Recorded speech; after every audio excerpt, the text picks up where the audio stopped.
Hey there. I hope you're excited because today you're in for a treat. We're going to be discussing extremophiles. These are creatures which can sustain function even under immensely rough conditions, such as scorching temperatures, extreme pressures, overwhelming acidity, and even the most saline of aquatic environments, which is what makes them so interesting. And I think I know what you're thinking. What allows them to be so adventurous, and why can't us humans do that? A main characteristic of many such extremophiles is that they belong to the domain of archaea, which are vastly distinct from the other domains of life. In fact, species belonging to the archaea domain hold the record for some amazingly ambitious feats. Certain archaeal strains have the capacity to grow at temperatures exceeding 120 degrees Celsius. These unique abilities come from the structure of their cell membranes. Just as buildings have walls, cells have membranes. The cell membrane acts as a barrier to the extracellular environment, helps the cell maintain its size and shape, and also allows for communication with other cells. It is the lipids in the plasma membrane of archaea that make them such good extremophiles, as these lipids form a monolayer inclusive of branched isoprene chains held together by ether linkages to a molecular backbone of L-glycerol. This composition allows for greater stability of membrane lipids in archaea and allow them to better resist breakdown when subject to extreme conditions as opposed to the unbranched lipid bilayer composed of ester linkages found in bacteria and eukarya. These primary differences contribute to archaea being able to survive in harsher environments than many bacteria and humans. Yet that doesn't mean that there aren't eukaryotic or bacterial extremophiles out there. Let's check out some of these extremophiles. In showcasing extremophiles, we may as well review the most extreme of them. For that, however, we're going to have to journey to the Earth's less hospitable habitats. It all starts on the ground, however, as in 1980, eager ecologist A.E. Walsby was looking for life in the slime of the Gavish Sabkha, a briny swamp of the Sinai Peninsula, and discovered, in its hypersaline sludge, what appeared to be perfect little green archaea, which he aptly coined Haloquadratum Walsby. The thing that lands these little guys among Earth's elites is their halophilicity, or high preference for a salty environment. The labs over at BMC Genomics labored hard to fine-tune exact living conditions for the strands of the haloquad, but ultimately settled for mimicking the desiccating conditions of the Mediterranean's deep-sea discovery basin. The squares were only somewhat contented, though, stewing in a petri dish of 5 molar magnesium chloride. By contrast, our feeble mammalian membranes can only stand a 35th of that concentration, a 0.135 saline solution of sodium chloride, and that's a comparatively weaker salt.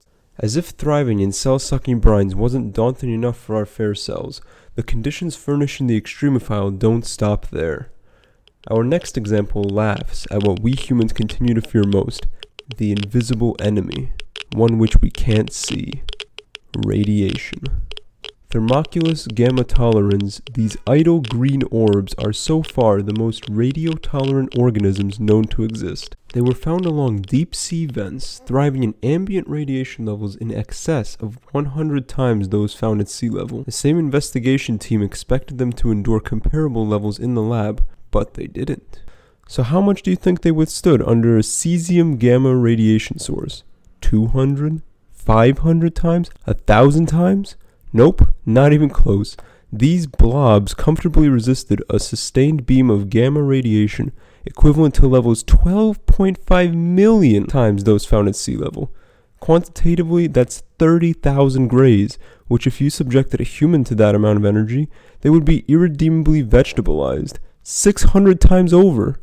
No one can deny that some like it hot. This elite group is the microorganism Pyrococcus furiosus. Originally discovered in hydrothermal vents on the sea floor, these steamy dudes thrive at temperatures of 100 degrees Celsius and are considered official members of the hyperthermophile group. At these temperatures, most enzymes would denature into useless peptide spaghetti, but Pyrococcus furiosus have extremely rigid and dense enzymes which are resistant to denaturation. They also have specialized chaperonins called thermosomes that ensure that all proteins are folded properly and protected from the intense heat. They are are the only known thermophilic species of archaea, which are capable of using both carbohydrates and peptides as metabolic carbon sources. To accomplish this, they have an extra unique glycolytic pathway. They produce 3 tungsten-dependent enzymes that pass electrons to ferredoxin to be brought to their mitochondrial electron transport chain, rather than using NADH like normal people would.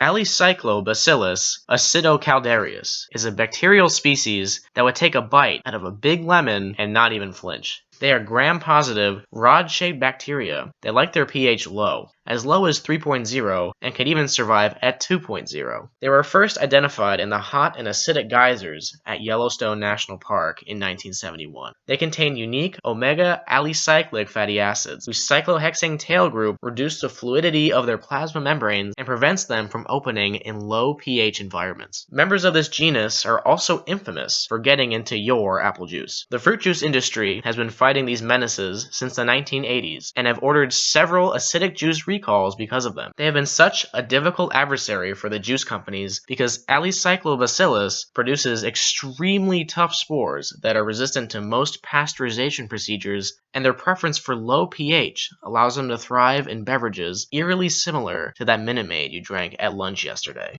Picture this with me. We're hiking in the middle of a damp forest when all of a sudden, bam, we realize we're surrounded by bears on all sides. What do? Now, what if I told you that these bears are resilient to dehydration, starvation, extreme heats, and even air? Gulp. Okay, I may have been exaggerating a bit. These aren't the same type of species as the bears you ran into on your last skiing trip in Aspen. These are a phylum of animals called tardigrades, or, by their nickname, water bears. Tardigrades can exist in the most extreme environments for survival. Tardigrades are 8-legged creatures ranging from around 0.1 millimeters to 1 millimeter in length. When deprived of a water source, tardigrades go into a state called a tun. In this state, the tardigrade appears like it's close to death, but actually what the tardigrade is doing is it curls up and slows metabolic activity to around 0.01%.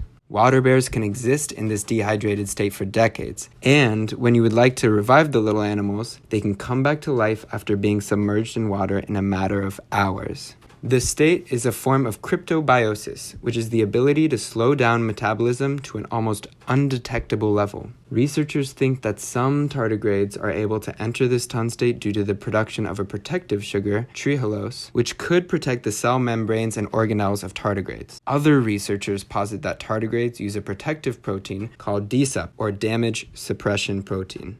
Tardigrades can exist at the deepest part of the ocean in extreme temperatures, and in 2007 they were taken all the way to outer space. Tardigrade research is extremely important because today researchers are studying how their DNA is so resistant to radiation damage and hope to open doors in medicine related to DNA repair, which is a central aspect of the aging process and cancer. Alright, so we learned a lot here today, and even though it feels like we know so much now about these lovely little extremophiles, rest assured that there are still significant strides to be made on the research frontier.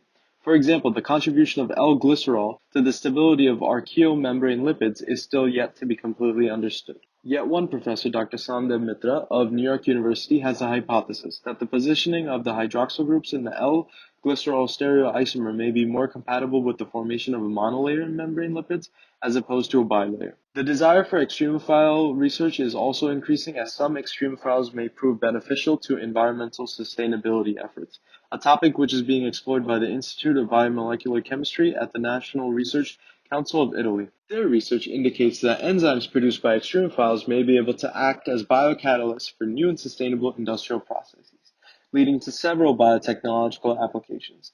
Furthermore, Dr. Donato at the National Research Council of Italy states that there are many undiscovered marine microorganisms, many of which may be extremophilic and could have the potential to revolutionize the field of biotechnology.